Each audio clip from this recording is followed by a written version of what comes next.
સૌથી પહેલા સમાચારોમાં વાત કરીએ, જગતગુરુ શંકરાચાર્યએ જગત મંદિરની અંદર અભિષેક કર્યો છે અને અત્યારે એક તરફ જ્યાં રાજ્યની અંદર સર્વત્ર જન્માષ્ટમીની ઉજવણી ચાલી રહી છે, ત્યાં બીજી તરફ સનાતન સર્વોપરી અત્યારે નારા જોવા મળી રહ્યા છે. દ્વારકા નગરીમાં જન્માષ્ટમી પર્વની ઉજવણી થઈ રહી છે અને આ ઉજવણી દરમિયાન શંકરાચાર્યજીએ દ્વારકામાં પ્રભુ શ્રી દ્વારકાધીશનો અભિષેક કર્યો છે. સાથે જ તેમણે કહ્યું છે કે સ્વામિનારાયણ સંપ્રદાયના વિવાદ મુદ્દે પણ તેમણે નિવેદન આપ્યું અને કહ્યું કે સાથે મળીને આ વિવાદનો ઉકેલ લાવવો જોઈએ, સાથે મળીને તમામ ધર્મોએ ચાલવું જોઈએ અને એમાં પણ સનાતન ધર્મના તમામ સંપ્રદાયોએ એક સાથે મળીને ચાલવું જોઈએ. એક તરફ જ્યાં દ્વારકાધીશ મંદિરની અંદર અત્યારે જન્મોત્સવની કૃષ્ણ જન્મોત્સવની ઉજવણી થઈ રહી છે અને એની સાથે સાથે બીજી બાજુ સાળંગપુર વિવાદના પડઘા પણ દરેક જગ્યાએથી સંભળાઈ રહ્યા છે, જ્યાં જગતગુરુ શંકરાચાર્ય દ્વારા દ્વારકાધીશ મંદિરની અંદર ભગવાનનો અભિષેક કરવામાં આવ્યો, ત્યાં બીજી તરફ જગતગુરુ શંકરાચાર્યએ કહ્યું પણ ખરું કે આવા વિવાદ ન થવા જોઈએ.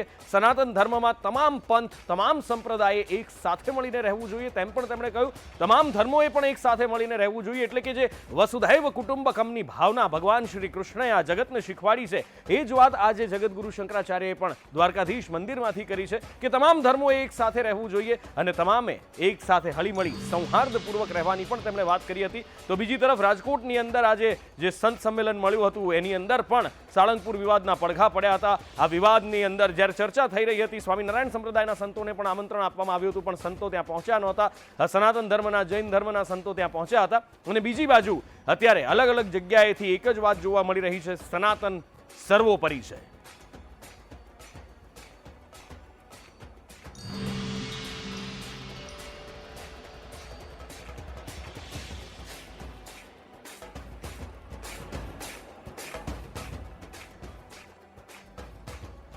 આ જે દ્રશ્યો આપ જોઈ રહ્યા છો એ લીંબડીના દ્રશ્યો છે કે જ્યારે 2000 સંતો એક સાથે એકઠા થયા હતા અને 14 મુદ્દાનો ઠરાવ પસાર કરવામાં આવ્યો હતો. બીજી તરફ સૌથી મોટા પર્વમાંનો એક પર્વ સનાતન ધર્મનો આજે જન્માષ્ટમી ઉજવાઈ રહી છે અને ભગવાન શ્રી કૃષ્ણના જન્મના હવે જે એમને વધામણા કરવાની તૈયારીઓ ચાલી રહી છે. આજે રાત્રે 12 વાગે દરેક જગ્યાએ કૃષ્ણ જન્મોત્સવ મનાવવામાં આવશે. ભગવાન શ્રી કૃષ્ણનું અવતરણ થયું હતું, એની તૈયારીઓ ચાલી રહી છે. ભક્તિમય માહોલ જોવા મળી રહ્યો છે.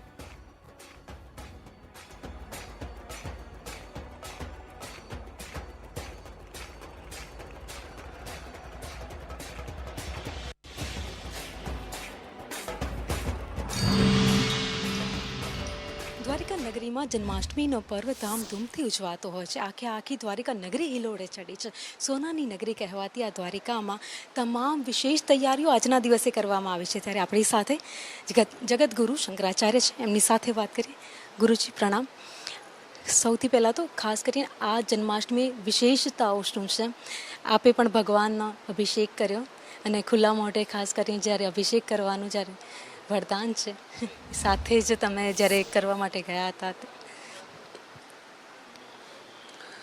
द्वारका नगरी का निर्माण भगवान श्री कृष्ण ने मथुरा में रहते हुए करवा दिया था. वो जानते थे कि हमें मथुरा छोड़ना है, तो मथुरा नगरी के हित में और प्रजा के हित में उन्होंने यह निर्णय लिया. विश्वकर्मा जी को बुला करके पहले ही समुद्र से स्थान मांग करके द्वारकाधीश ने इस नगरी का निर्माण करवाया और जरासंध के रण को छोड़ करके प्रवर्षण नाम के पर्वत पर चढ़े दोनों भाई और यहाँ द्वारका में आकर के उन्होंने लगभग 100 वर्ष तक शासन किया. राजा उग्रसेन को राजा बनाया और दोनों भाई शासन करते रहे. ऐतिहासिक नगरी है, बहुत सुंदर नगरी थी, स्वर्णमयी थी पूरी. बहुत बड़ा महल था भगवान द्वारकाधीश का और उसमें सुधर्मा नाम की सभा थी. उस सभा में बैठ कर के वो राज्य के प्रजा के हित में निर्णय लिया करते थे और जहाँ जहाँ गड़बड़ी होती थी वहाँ जा कर के अपने चक्र सुदर्शन के बल पर लोगों को शिक्षा दिया करते थे. तो भगवान का उत्सव ये हजारों साल से मनाया जाता है. आप देख रहे हैं कल से कितनी भीड़ है द्वारका में. लाखों लोग दर्शन कर चुके हैं और 2 बजे रात तक ऐसा ही चलता रहेगा. तो हम चाहेंगे कि भगवान द्वारकाधीश, ये जो मंदिर आपको दिखाई पड़ रहा है, तो भगवान के पुत्र थे अनिरुद्ध और अनिरुद्ध के पुत्र थे प्रद्युम्न और प्रद्युम्न के पुत्र थे वज्रनाभ।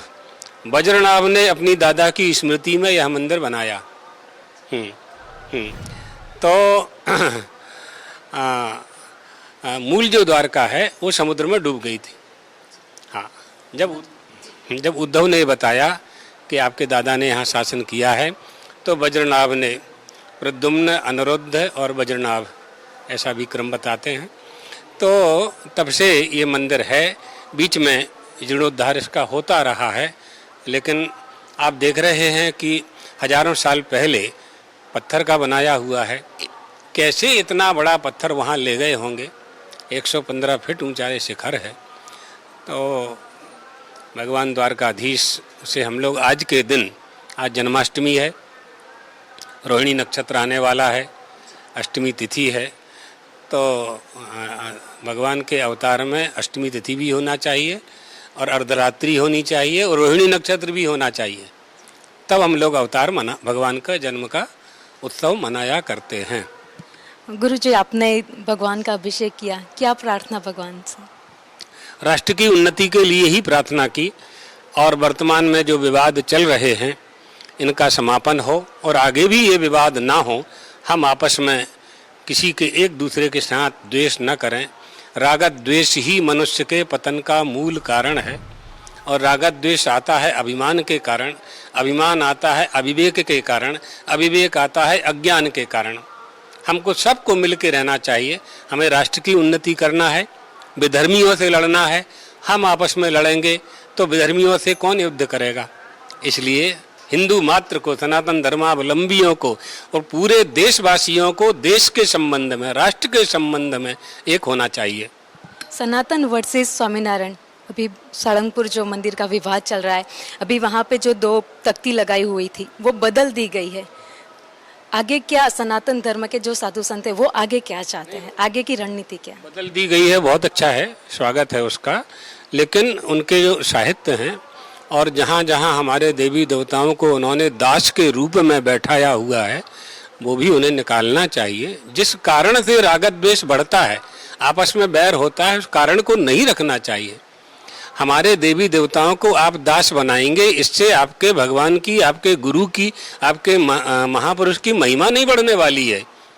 आप लोगों के संप्रदाय की महिमा तो सदाचार और शिष्टाचार से उसमें वृद्धि होगी, धर्म का पालन करने से वृद्धि होगी, नीचे ऊपर बैठाने से नहीं। कोई कहीं भी बैठ जाए उससे कोई फर्क नहीं पड़ता है। मंदिर में 400-400, 500-500 फीट ऊंचे मंदिर हमारे देश में हैं, उसमें बड़े बड़े सोने के कलश हैं, और कोई पक्षी आकर के उस पर बैठ जाए तो उस मंदिर की महिमा कम नहीं होती है, उसकी महिमा कम नहीं होती है। गुरुजी, ये 2 तख्ती बदल दी गई है। अभी आगे कोई और प्लान नहीं है। स्वामीनारायण धर्म से जो भी संत है उनका वो नहीं चेंज कर रहे हैं सारी, तो फिर सनातन धर्म के जो साधु संत है वो आगे की क्या रणनीति करेंगे, आगे क्या? पूरे गुजरात के का संत समुदाय, जूनागढ़ के संत समुदाय, अहमदाबाद, राजकोट, अभी लिमड़ी में हुआ ही है, और वहाँ अहमदाबाद में शिवानंद आश्रम में बैठक हुई है परमात्मानंद जी के साथ। सारे लोग मिलकर के कर रहे हैं। अब रास्ता निकलेगा कुछ ना कुछ। अभी जूनागढ़ में फिर से मीटिंग होने वाली है, तो निकलेगा, समझाएंगे उनको, समझा करके ही काम करना है। फिर आगे तो बहुत बड़ा संत समुदाय है गुजरात में और पूरे देश में, लाखों साधु हैं, लाखों साधु हैं। तो विवाद से बचाना है, आपस में हमारा युद्ध ना हो। हम लोगों का तो प्रयास यही रहेगा कि सद्भाव और समदर्शन हम में आना चाहिए। गुरुजी, ये सनातन वर्सेस स्वामीनारायण जो विवाद चल रहा है उसको लेके गुरुजी का मंतव्य क्या? नहीं, हम यह चाहते हैं कि इसका रास्ता निकले और इसका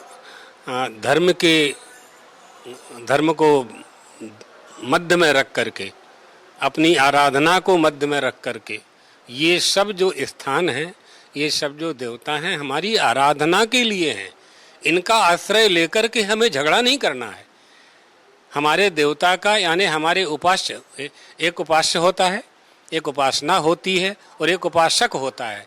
तो उपासक उपासना का आश्रय लेकर के उपास्य को प्राप्त करना चाहता है।